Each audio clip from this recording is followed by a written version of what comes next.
Coming up, a multi-million-dollar investment boost for the Exuma economy.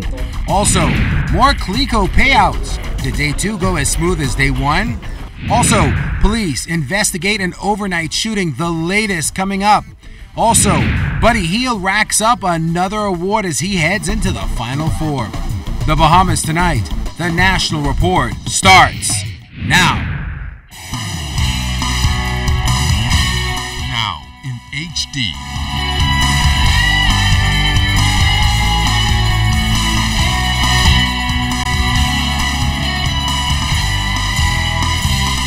ZNS Network presents The Bahamas Tonight. This portion of the news brought to you by BTC Every Day. The quiet and quaint community of Baratari is set to come alive when a $200 million investment on neighboring keys, Children's Bay and Williams Key, significantly impacts the economy of Exuma. Good evening, everyone. I'm Charisma Robinson. I'm Keish Latterly. Thanks for joining us. Well, the multi-million-dollar project set to begin late this year is geared toward constructing the most luxurious small hotel in the region. The principals signed the heads of agreement back in February for the environmentally friendly, unique boutique-style property. But important to not only government but the investor is the full support of the community in Exuma that stands to benefit most. Clint Watson was at the town hall meeting to announce the plans. Your time has come. Yes. You are going to be a part of the future of the new Exuma. If successful, the more than $200 million small resort investment plan for Children's Bay Key and Williams Key, with its backhouse operations and staff housing on mainland Baratari Exuma, will single-handedly transform the economy and lives of this remote Exuma community. The development will employ several hundred in construction and permanent jobs. It's a move that many in this town have dreamed of, but are now watching the conception of this seed take shape. Prime Minister the Right Honorable Perry Christie and senior leaders in his government continuing to press Exumians to get ready for a major shift in life as they know it. So you will soon have a town center with essential services such as a police and fire station, a medical clinic, government administrative offices, shopping center, and a business district. Investor Donna Bertarelli recognizes that the success of her investment is critically linked to the human resources factor. While the resource will improve and reshape the economy, she's careful to ensure the community doesn't lose its authenticity and wow factor that drew her to Baratari. We actually came to Baratari for 5 years because we had our boat not far from here. So we know this community and we came here often. And we fell in love.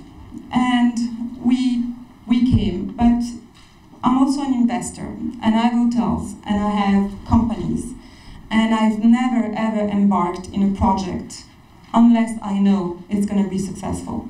We are getting ready, you have to get ready, and we have to be capable of finding ways to be working together and grow whatever we're going to be doing here so all of us can be successful in this process.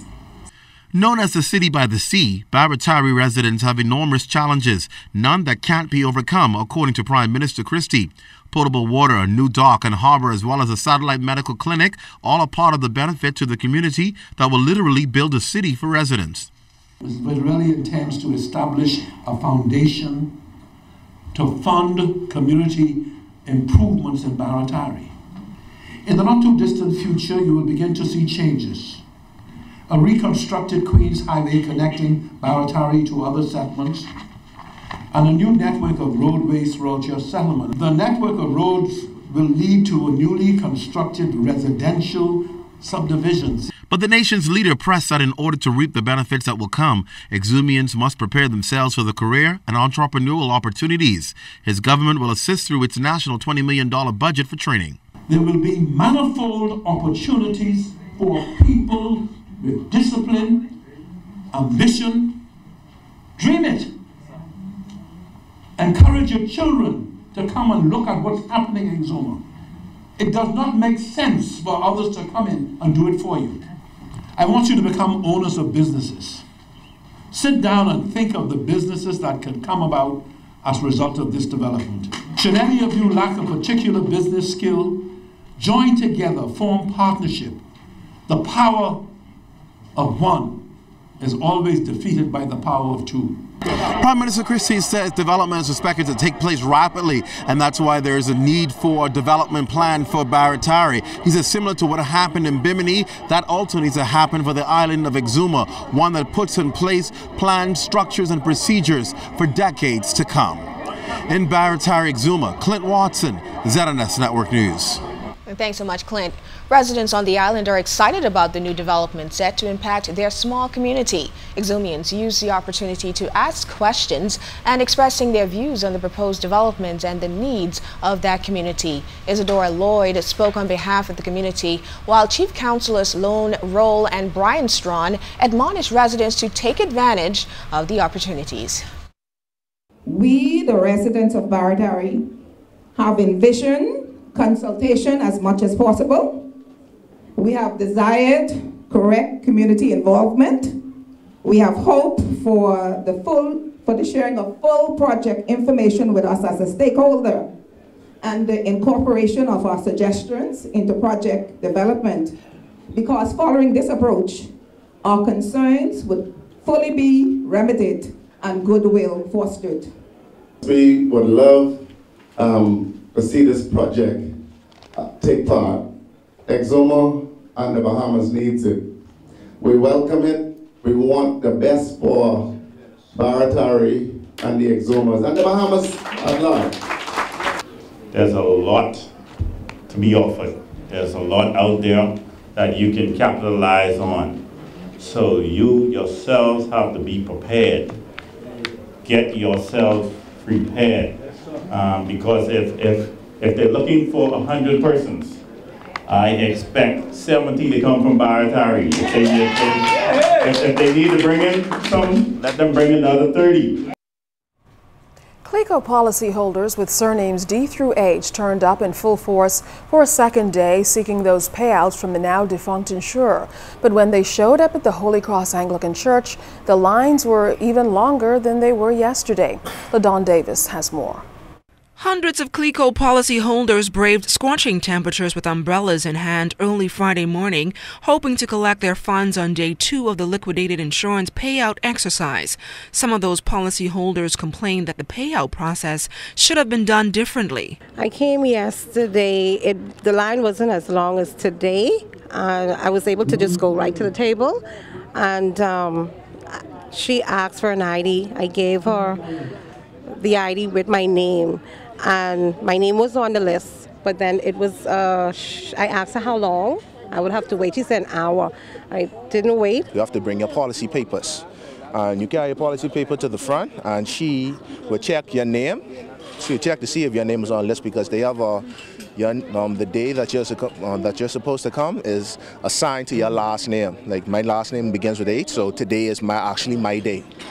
But I just feel as though that there are some things that they could have done a little better, because we just had a lady who fainted out here. 74-year-old Valda Hunt says she, along with her husband, had to take turns on the payout line, and when she finally got to the registration desk to check the list for her name, her number was 421. Hunt took issue with the process and shared some recommendations CLICO officials should consider moving forward. Those who are from D to H, which is today, stay in one line, and those who did not fall into that category get their information elsewhere. I certainly think the venue could have been somewhere like the Kendall-Isaacs Exchange, where there is proper seating, there's air conditioning, there are elderly people here, there are disabled people here. Then there was this active policyholder who was quite adamant on receiving her funds today, despite going through the appropriate procedures. So have you surrendered your policy? No, I still paying it today, so I want my money now. But you know that active persons are not going to get anything. Well, I want my money. I hear nothing else. Give my money. But you have to surrender in order to get your money. Well, they should have tried to surrender. I would have surrendered it. Managing Director of CLICO Operations Vaughn Culmer says the late issuance of checks was a major factor in the long wait time. But the reason it was rough today was because of the backup yesterday. We received the checks late yesterday evening, so they had to come back. So tomorrow, the alphabets that are due to come tomorrow, they shouldn't have that backup. We'll be doing from K through K through O. Culmer says when they return to office on April 11th, they will address the many concerns of active CLICO policyholders. LaDawn Davis, ZNS Network News.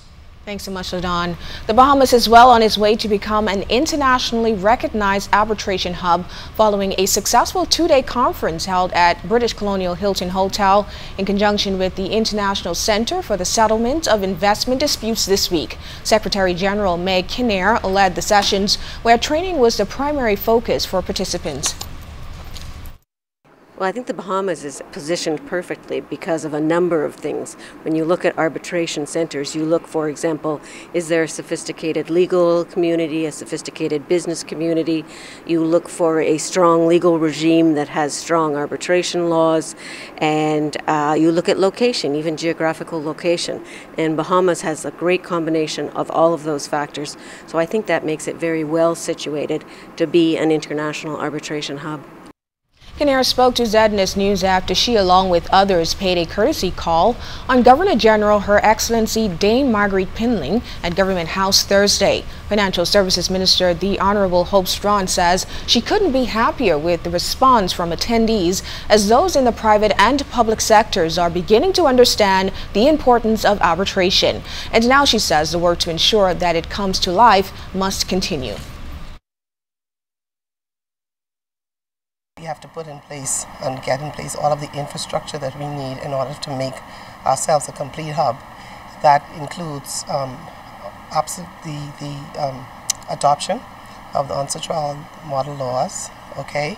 Actually looking at the legislation which we have in place, which we are basically doing at this particular point in time. And once we adopt those model laws, we've already started our accession to the Permanent Court of Arbitration. We are increasing our relationships with other worldwide organizations that are actually known internationally for their standards. All of these things are in train at the same time because basically we have to sort of juggle, all the balls one time in order for us to get us where we need to be in the time that we want to get there. Coming up, changes underway at the country's correctional facility. What does it mean for you?